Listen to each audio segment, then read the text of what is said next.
Hi everybody and welcome back to Lost Genre Reddit Stories. This post is from the subreddit Am I the A-hole and it's by user GradTattoo9009. Am I the a-hole for leaving a vacation I planned for my girlfriend after her friends came along? My girlfriend Sarah, 29, and I, male, 28, have been dating for 5 years and I wanted to go on a vacation with her to celebrate. I planned the trip for several months. Of course, I shared my plans with her and decided on skiing, snowboarding, and other winter activities in Colorado. The activities seemed perfect and I was looking forward to this for months because I wanted to propose to her at the end of the trip. 5 days before the trip, Sarah dropped the ball on me that she invited 2 of her friends to meet her there. I was upset because I wanted to spend one-on-one time with Sarah for our anniversary. I feel like it was plain and clear that this was a trip for just us.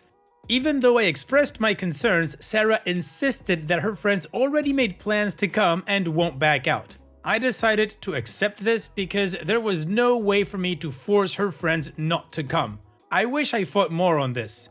I figured we could make some changes to our plans and I would still be able to propose to her privately. Sarah essentially blew me off for her friends and we didn't get any private time. After 3 days of being in second place, I decided to leave the trip and head home. I told Sarah why I was leaving and she was upset. She told her friends about my decision and they ganged up on me. They said we are all having a great time. She thinks I'm being a jerk for making her pick between her friends and me, even though her friends weren't invited in the first place. I never had personal issues with her friends prior to this trip. I never made Sarah pick between me or her friends because everyone needs friends outside of a relationship. I am at home now and thinking about everything. I have a day to myself before Sarah comes home, so at least I get to relax a bit. Sarah and her friends think I'm overreacting and think I ruined the trip. I think Sarah was disrespectful and rude to me by ruining the purpose of this trip and having her friends gang up on me. Now my girlfriend thinks I'm a jerk for leaving a vacation that I planned with her. So, am I the a-hole for leaving a vacation I planned for my girlfriend after her friends came along? Well, OP, simply put, in my opinion, no, of course you're not the a-hole. Your girlfriend and her friends are major a-holes in this one. First of all, I find it very rude that after you had planned this trip for the both of you, and she was apparently in the know about everything, that she decided to invite her friends and tell you only 5 days before the trip. Because I'm pretty sure that she knew her friends were coming way before that. Unless it was like a spur of the moment thing for the friends to say we wanna come too, in which case it's still not okay for them to do that and Sarah should have said no, you guys can't come. But then it just got worse, because when you told her why you were uncomfortable and wanted to leave, she didn't acknowledge the fact that she messed up and should have apologized. No, this 29-year-old grown woman decided that the best way to resolve this conflict was invite her friends into the conversation and gang up on you by telling you that you are all having a great time. No, clearly you weren't having a good time, so that is not all. Now OP, based on this thing alone, I wouldn't tell you, you know what, you need to dump her, get rid of her. I would say you need to analyze your relationship. Is this an current thing or is this a one-time thing? If it's a one-time thing, address it with Sarah. If it's a recurring thing, then yeah, you need to think about it. And what do you guys think about this whole situation? What is your judgment? Let me know in the comment section, and now let's move on to the community comments to see what their judgment was. Disindiantho says, not the a-hole. I'm sure my comment will get lost in this sea of feedback, but still, I hope this reaches you somehow and helps you see things from a different perspective. My significant other, 29 male, and I, 29 female, have also been dating for 5+ years and recently engaged. I'm in no way trying to tell you or imply how our relationship functions is superior, nor can judge your whole relationship based on one post. However, I would like to tell you how I would typically react or have reacted or acted in similar situations that worked out. When my significant other asks me on a trip, whether or not intended for just us, if I wanted to invite anyone else, I would always, no doubt, clear it with him before I even ask them. I would first ask him if he just wanted us or if it was okay to extend the invitation. To me, relationships are about mutual respect, and this is just a benchmark of respect. He invited me, and I would do this even if he was just a friend. I do not want to rant further about how you invited her to this trip, regardless of her friends coming, and you left due to her actions and she just stood by and ganged up on you, then blamed you, as a group, without reaching out to you personally. Reflect hard on if this is the support system you need or can afford moving forward. Mutual respect is honestly everything. And Dopey responds, found your comment, it didn't get lost in the sea. Thank you for your input, I really appreciate it.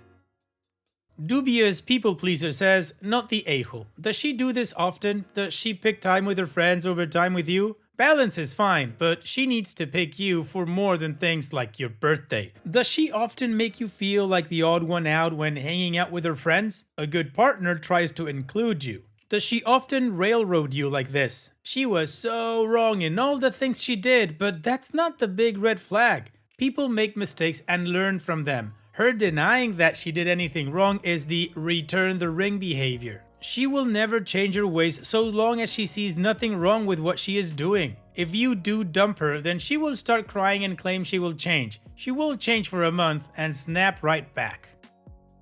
And OP responds, you're unfortunately right. I never had personal beef against her friends or family, but I was lying to myself for years. She has picked her friends over me, when I wish there was more balance between us. I never cancelled plans with her just to hang out with my friends, but she has done that to me more than once. This trip was just the biggest stunt she pulled with her friends. Super Huckleberry 125 says, quote, after 3 days of being in second place, I decided to leave the trip and head home. I told Sarah why I was leaving and she was upset. She told her friends about my decision and I was ganged up on. They said we were all having a great time. End quote.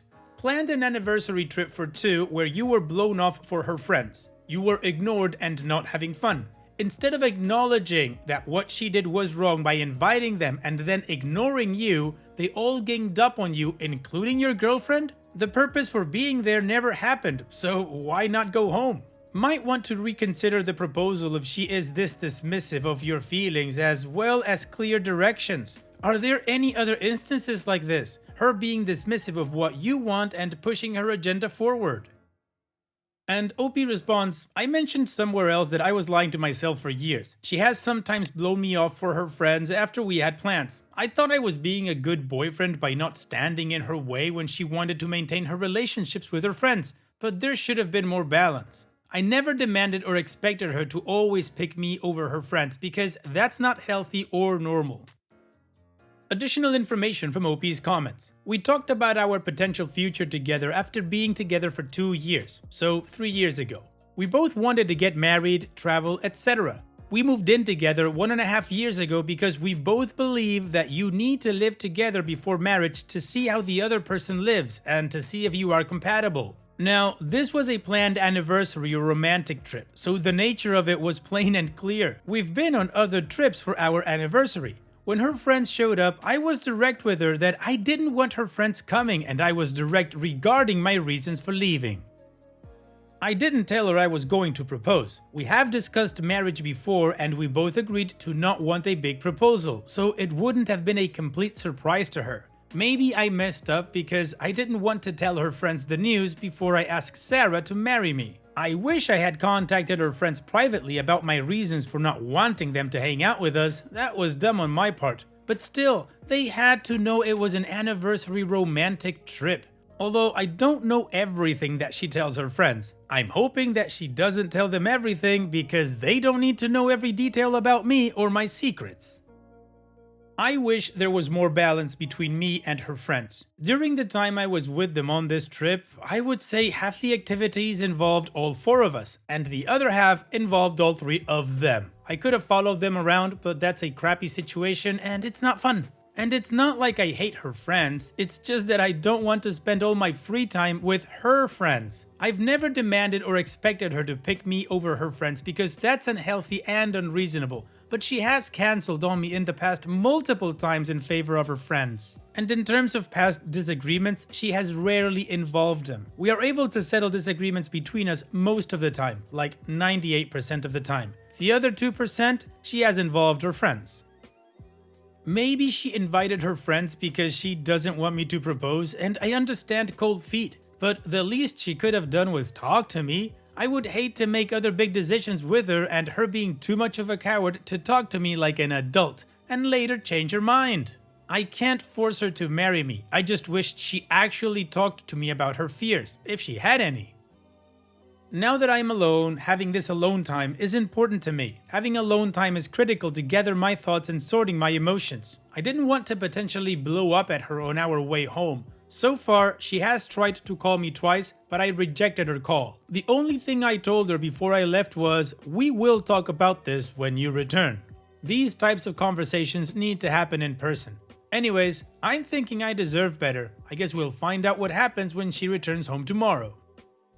OP's minor update number 1. My friends are here at the house and they have been running potential interference just in case her friends try to bombard and harass me. They've been great and I'm so glad to have them. Minor update 2. None of Sarah's friends came by my house or harassed me yesterday and last night, which is good. Sarah hasn't come home yet. I figured out what I want to say and have it written out. Alright, well the community of course says that OP is not the a-hole, and OP gave us a lot more context about their relationship. Apparently this isn't a one-time thing, and OP already knows what he wants to do and has it written out. So how about we move on with the update to see how this story ends, but before that I'm just gonna say playlist here, check it out. Now let's move on.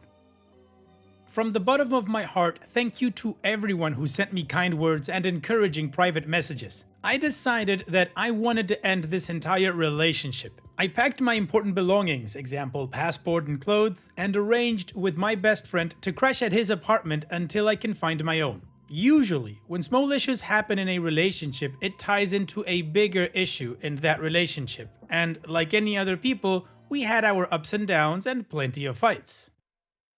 The main reason why I decided to break up is that I realized that her friends will always be closer to her than me. Sarah has favored her friends over me and blown off some of our plans for her friends more than once. I was lying to myself for years because I didn't want to face reality yet. I had hoped she would change, but this trip really opened my eyes that I will always be in third place to her. I expressed my feelings multiple times and Sarah promised she would change, and she didn't. I shouldn't have to feel like the third wheel in my own relationship, especially on a trip that I planned. Sarah came home late yesterday. I said I have a lot to get off my chest and I want to get through my notes before she talks or tries to interrupt me. The first question I asked Sarah was how she thought the trip went. She said we all had fun and it was memorable, but she also said she saw that I was having a good time with her friends and everyone seemed happy. She did say things got awkward and weird after I left, so they didn't continue to have a good time. We talked a bit about our friends and how we never had personal issues with them, but our friends should never interfere with our couple's time. My next question was, why did you invite your friends in the first place? You knew this was an anniversary trip for us. She talked about the trip with her friends since the beginning, and they have never been to Colorado. She thought it would be a good idea to allow them to come just so they can have fun in Colorado with us. I followed up with my lack of knowledge of her friends coming along until days before. It's one thing if they came and did their own activities, but it's another thing that every activity became a group activity. I signed up for a monogamous, not poly relationship. My last question was, did you know I was going to propose to you? Sarah said she didn't know at all. The thought never occurred to Sarah that I was going to ask. She claimed that she wouldn't have invited her friends to come along if she knew, but I responded that it would ruin the surprise if I told you. She unfortunately cried. As much as I wanted to hug and comfort her, I didn't. You don't do that after a breakup. Sarah begged me to stay with her and believes we can work everything out. She didn't want me to throw 5 years away after this one bad trip. I listened to her promises to change for years regarding her friends, but nothing happened. I ultimately left Sarah with this. It's clear that there isn't enough room in your heart for your boyfriend and your friends. As much as I love Sarah, I can't stay in a relationship where I am not respected enough. I left Sarah in the house by herself and I drove off to my friend's place. I would have hated to waste another 5 years with her. Too many people give their partners too many chances and end up wasting too much time on them. I get that relationships and love are hard work, but it's always important to know what your deal breakers are and when to draw the line. Anyway, I'll figure out how to get my name off the lease and I'll plan to get the rest of my belongings. As for the ring, I will return it this weekend. Extended from Opie's comments. Part of the reason why she stayed back was that I said I wanted to go home alone and think. I know that couples shouldn't storm off after a fight, but it was kind of important to separate for a bit to gather my thoughts. Also, she didn't ask me if I was still going to propose. She got upset hearing that I was about to, but didn't ask. The fairy tale side of me wishes that it all could have magically been better. Some stuff can be fixed, but I didn't see any progress on Sarah's end to fix things. I said I'll text her when I'm ready to get my things. I have her blocked. I believe that people shouldn't put their friends before their long-term partners. You can have both, but the love between friends and a partner needs to be evenly matched. It would have been terrible of me to make her pick between me and her friends, because everyone needs friends and relationships outside of the romantic partner. But not prioritizing the partner isn't good at all. At this point, I'd rather being single and happy than be in a relationship and not feel respected and loved.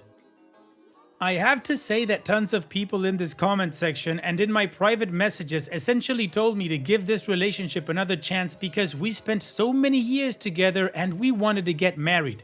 These people are playing right into the time-sunk fallacy, and I think it's because they're afraid of being single. So they often put up with a subpar partner that doesn't fully respect or love them.